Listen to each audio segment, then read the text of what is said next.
아멘.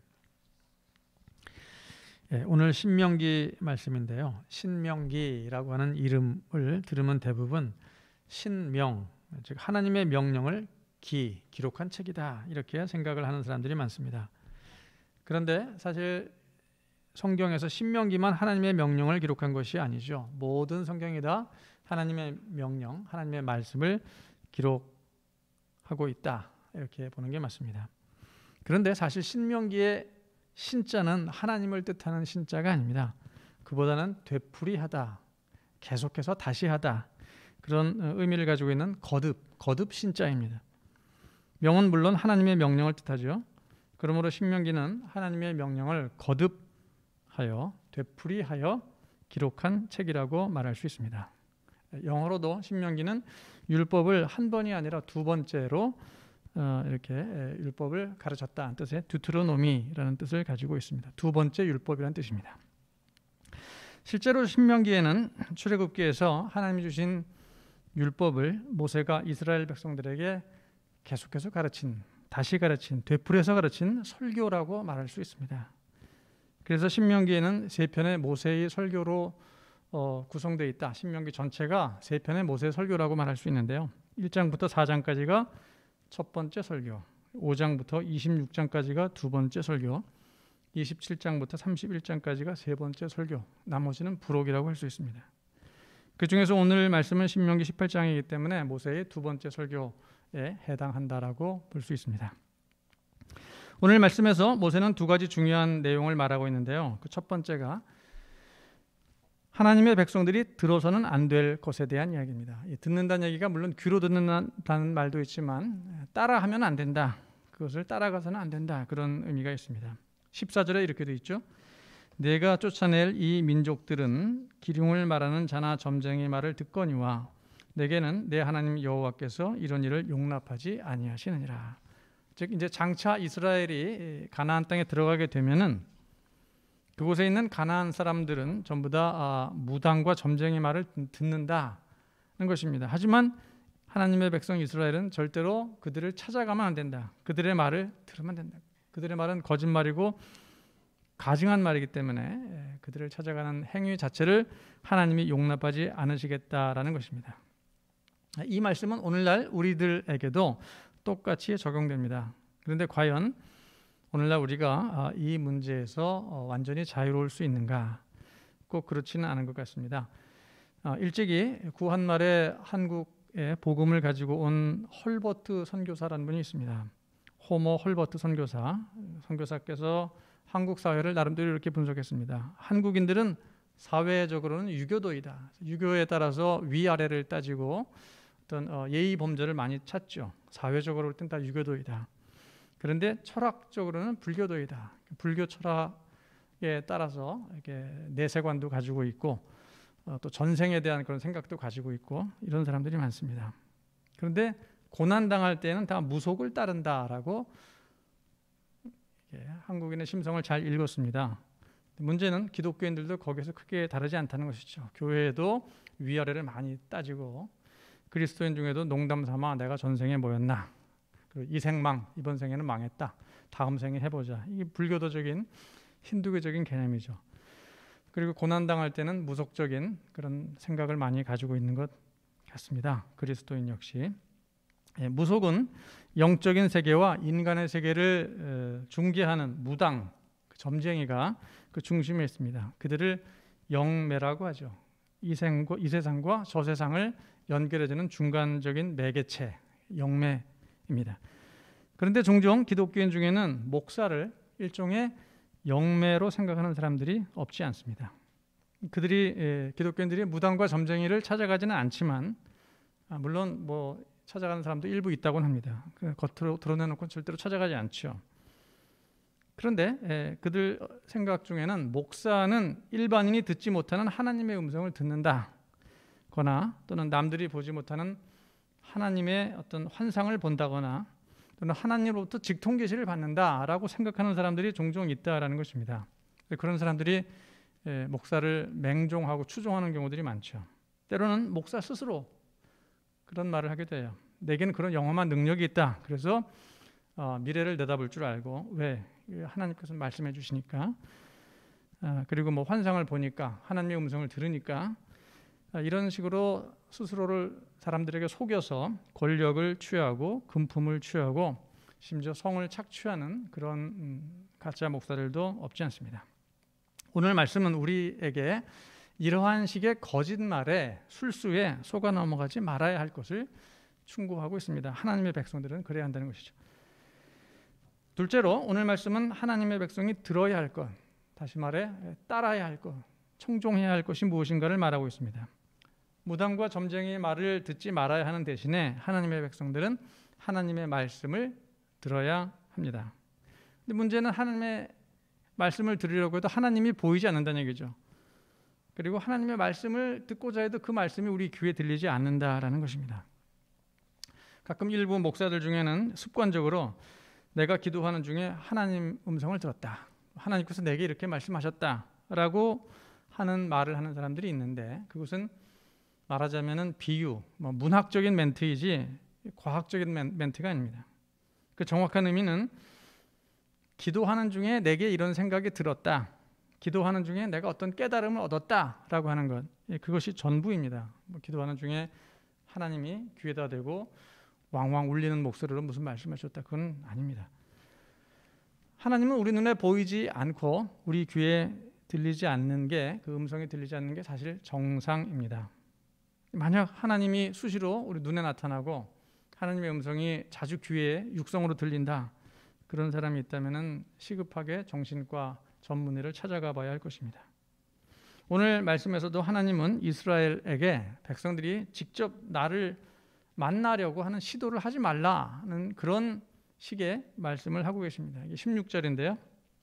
이 호렙산에 있었을 때의 이야기를 말씀하시는 것입니다. 이것이 곧 내가 총회의 날 곧 호렙산에서, 시내산이죠, 내 하나님 여호와께 구한 것이라.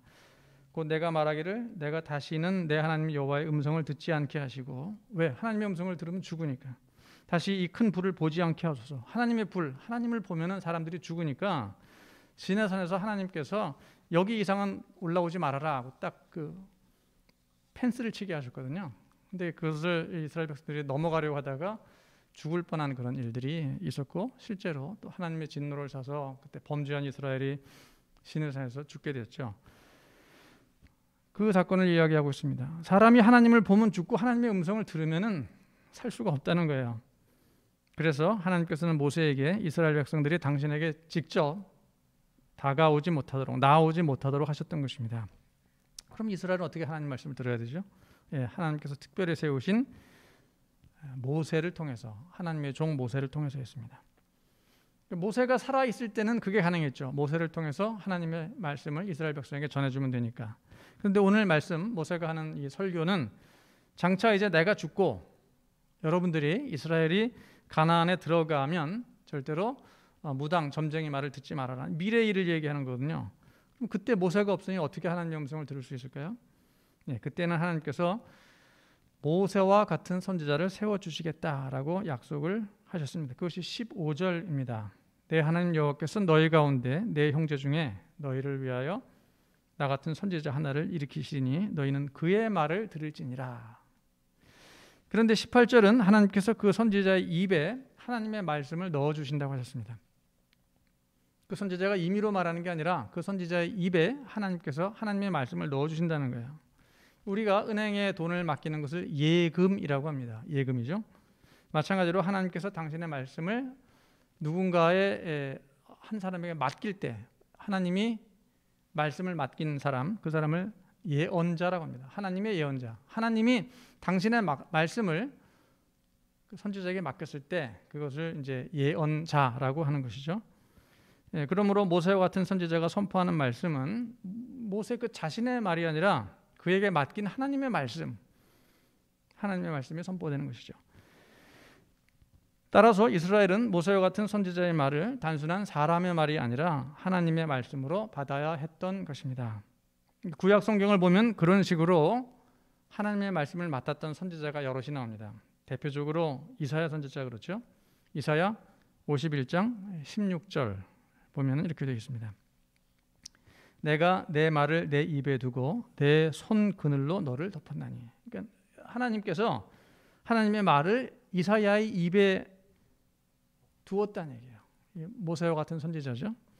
하나님은 또 마찬가지로 예레미야의 입에도 당신의 말씀을 넣어주셨습니다. 예레미야서 1장 9절에 보면은 여호와께서 그의 손을 내밀어 내 입에 대시며, 그의 손을 어디? 내 입에 대시며 보라 내가 내 말을 내 입에 두었노라. 하나님의 말을 예레미야의 입에 두었습니다. 예언자가 된 거죠. 에스겔도 마찬가지입니다. 에스겔 입에도 하나님의 말씀을 두셨는데 에스겔 3장 2절로 4절 보면은 내가 입을 벌리니 그가 그 두루마리가 하나님의 말씀입니다. 하나님의 말씀을 기록한 옛날 양피지 성경을 말하죠. 그 두루마리를 내게 먹이시며 입에 넣는다는 얘기예요. 내가 그것을 먹으니 그것이 내 입에서 달아서 꿀 같더라. 하나님의 말씀이 꿀같이 달았다. 그 입 안에 에스겔의 입 안에 하나님의 말씀이 들어가 있습니다. 하나님이 뭐라고 하십니까? 4절 보면 그가 또 내게 이르시되 인자야 이스라엘 족속에 가서 내 말로 그들에게 고하라. 이것이 예언자들이 했던 것입니다. 그러니까 하나님께서는 그렇게 각 시대별로 하나님의 선지자, 예언자들을 세우시고 그들의 입에 당신의 말씀을 넣어 주셔서 하나님의 백성들이 그 말을, 즉 하나님의 말을 청종하도록, 하나님의 말씀을 따르도록 하셨던 것입니다. 그런 하나님의 말씀은 이스라엘이 따라도 좋고 안 따라도 그만인 그런 말씀이 아닙니다. 반드시 따라야 하는 말씀이죠. 따르지 않을 경우 어떻게 되죠? 하나님께서는 벌을 내리신다고 19절에서 말씀하십니다. 하나님의 말씀을 예언자들이 전할 때 그 말씀을 따라야 하지, 따르지 않으면 벌을 받는다는 거예요. 자, 그럼에도 이스라엘은 그 모세와 같은 선지자들을 통해 선포된 하나님의 말씀을 따르지 않았습니다. 그 결과 벌을 받아 어떻게 됐죠? 북이스라엘은 아수르에게 망하고 남유다는 바빌론에게 멸망하게 됩니다.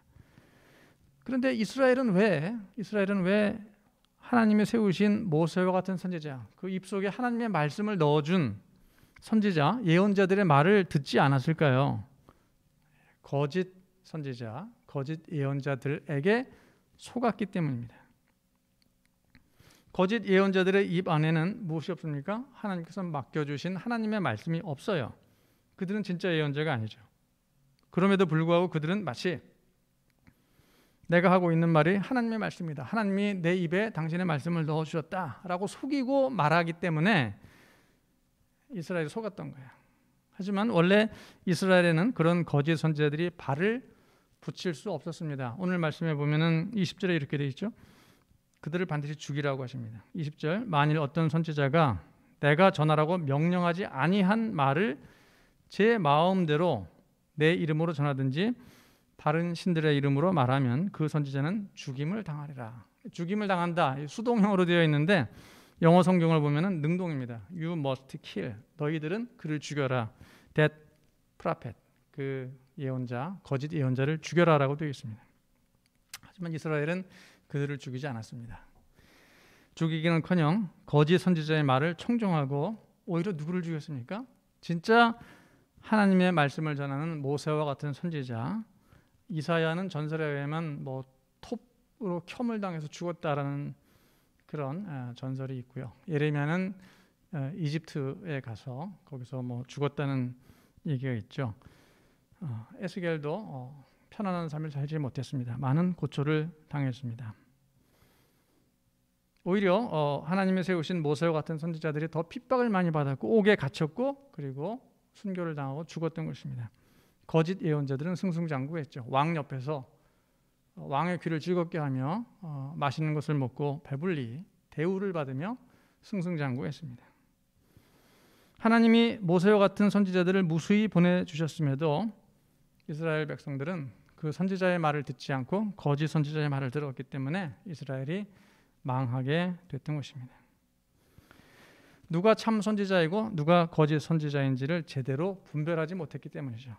하나님의 말씀이 없어서 망한 것이 아니라 그것을 제대로 분별하지 못했기 때문에 이스라엘이 망한 거예요. 어쩌면 오늘날 한국 교회가 쇠퇴하는 것도 이와 비슷할 수도 있습니다. 이 땅에 하나님의 말씀을 전하고 또 하나님의 말씀을 듣는 사람들이 없는 게 아닙니다. 문제는 하나님의 말씀을 전하는 자 그리고 듣는 자, 그들이 하나님의 말씀을 제대로 분별하지 못하는 경우가 너무나 많다라는 것입니다. 그러니까 하나님의 이름으로 선포되고 있는 메시지에 적지 않은 내용이 실은 하나님의 이름으로 선포되고 있지만 그것이 율법주의예요. 복음이 아니라 율법주의. 또 하나님의 이름으로 선포되고 있지만 물질 만능주의. 또 하나님의 이름으로 선포되고 있지만 완전 배타주의. 이웃을 섬기고 사랑하라가 아니라 이웃을 멸시하고 저주하는 배타주의를 하나님의 이름으로 선포합니다. 결국 하나님의 이름으로 선포되는 무속주의가 가득하다는 것이죠. 또 그것을 받아들이는 사람들이 많다는 거예요. 아멘으로. 과거에는 이런 메시지를 무당과 점쟁이를 통해서 들었다면 이제는 그런 메시지를 말씀 사역자들을 통해서 한국 교회가 많이 듣고 있다는 것이죠. 사실상 교회 안에 무당과 점쟁이들이 많이 들어와 있다라는 것입니다. 코로나 와중에 1년 내내 교회발 코로나 확진자들이 집단적으로 발생하고 있습니다. 어쩌다 한 번 발생하면 모르겠는데 끊일만 하면 나오고 끊일만 하면 나오고, 처음에는 이단 신천지만 그런 줄 알았는데 이제는 일반 교회에서도, 그리고 인터콥이라고 하는 선교단체, 또 각종 기독교 대안학교, 그 끝이 없는 것 같습니다. 물론 그리스도인들이 아무리 조심해도 코로나에 걸릴 수 있습니다. 그러나 문제가 되는 교회와 단체들은 우리는 절대로 코로나에 걸리지 않는다, 이렇게 다들 자부하고 있죠. 자랑하고 있죠. 떠버리고 있죠. 그러면서 코로나 방역 수칙을 대놓고 위반하는 경우가 대부분이에요. 하나님이 우리를 과학적으로 지켜주신다. 그래서 우리는 이렇게 많이 모여도, 무슨 일을 해도, 부흥 집회를 해도, 교육을 하고 훈련을 하고 다 해도 하나님이 다 우리를 지켜주신다. 이렇게 말하는 사람들 중에는 하나님을 내가 눈으로 본다, 하나님의 음성을 내가 귀로 듣는다, 나는 하나님의 직통계시를 받는다 라고 거짓말하는 자들이 적지 않다라는 것이에요. 이번에 코로나를 통해 그들의 허황된 기독교 무속주의가 속속들이 드러나고 있습니다. 우리는 이런 기독교 무당과 점쟁이 같은 자들의 말이 아니라 모세와 같은 선지자의 말을 들어야 합니다.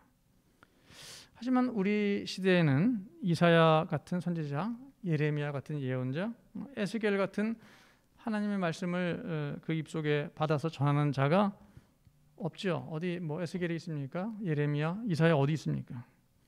우리가 어디서 모세와 같은 선지자의 말을 들을 수 있을까요?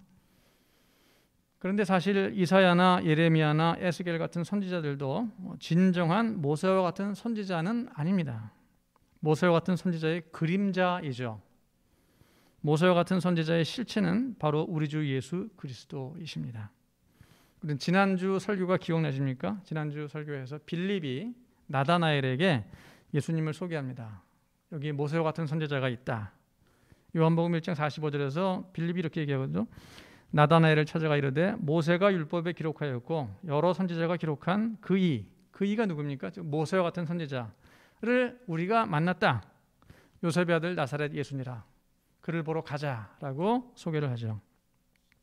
또 요한복음 6장에 보면은 유명한 오병이어 기적이 일어납니다. 오병이어 기적 이후에 여러 사람들이 이구동성으로 뭐라고 말합니까? 이는 참으로 세상에 오실 그 선지자, 즉 모세와 같은 선지자이다. 예수님을 향해서 많은 사람들이 이구동성으로 이렇게 말하고 있습니다. 예수님은 이 땅에 오신 하나님의 말씀 그 자체이십니다. 그래서 모든 복음서, 공간 복음서를 보게 되면은 변화산 위에 예수님이 그 변화된 모습이 나오죠. 그때 어떻게 이야기하고 있냐면은 구름 속에서 소리가 나되 이는 내 사랑하는 아들이니 너희는 그의 말을 들을지니라. 일찍이 모세에게 모세와 같은 선지자를 세울지니 백성들이 그의 말을 들어야 한다. 마찬가지로 변화산 위에 있는 예수님을 향해서 하나님께서 너희는 그의 말을 들을지니라 라고 이야기하고 있습니다.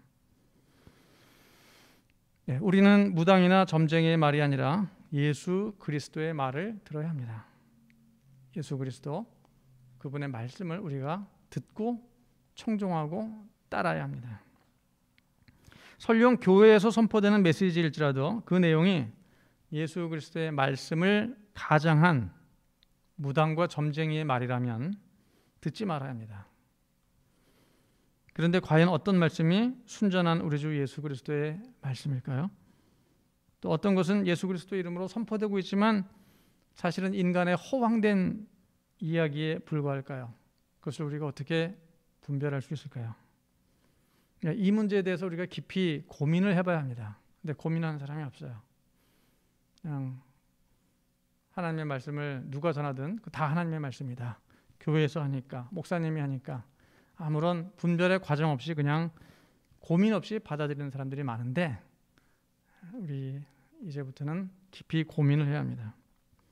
그리고 그 말씀과 영을 분별하는 은사, 하나님의 말씀과 하나님의 영을 분별하는 은사를 우리에게 하나님께서 주시기를 우리가 간구해야 할 것입니다. 하나님께서는 그렇게 구하는 자녀에게 반드시 분별과 지혜의 영, 성령을 주실 것입니다. 다 같이